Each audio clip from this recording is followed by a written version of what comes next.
नमस्कार मंडळी, मी 31 डेजचं चॅलेंज घेतलेलं आहे. आजचा डे आहे 11 आणि मॉर्निंग ब्रेकफास्टला मी खाल्लेला आहे गरमागरम पोहे. त्यानंतर लंचसाठी बनवलेलं प्रिपेअर केलेलं, ॲक्च्युली हा ब्रंच म्हणू शकता दोन्हींच्या मधलं.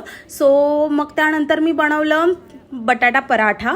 खूप यम्मी झालेले. आणि लसूण टाकायचे असेल ना त्याऐवजी तुम्ही घाटी मसाला यूज करा, म्हणजे कलर पण येतो आणि लसूणचा फ्लेवर पण येतो. त्यानंतर डिनरसाठी आहोनी खास स्पेशल असं आम्ही बाजारात गेलो. आहो म्हटलं का चल ना आज पनीर बनव ना. मग पनीर मग आज दिव्याच किचनमध्ये काहीतरी स्पेशल तर बनलंच पाहिजे. मग बटर पनीर बनवलं आणि घरच्या घरी नान बनवला मी. आणि हे सगळे जगभरातले मसाले माय गॉड, असा नान तर मी कधी घरी बनवताना पाहिलेलंच नाहीये. सो पाहिलं तर असेल तुम्ही. व्हॉइस मला बोलू पण देत नाहीत रेसिपीविषयी आणि ह्यांचं लगेच सुरू, कारण त्यांच्या जिभेवर अजूनही चव रेंगाळली आहे. मला बोलता पण येत नाही. हे बघा, एक नंबर झालेलं. सो अशा पद्धतीत आम्ही समाप्त केलं आमचं डिनर. चलो till then, bye, like share subscribe.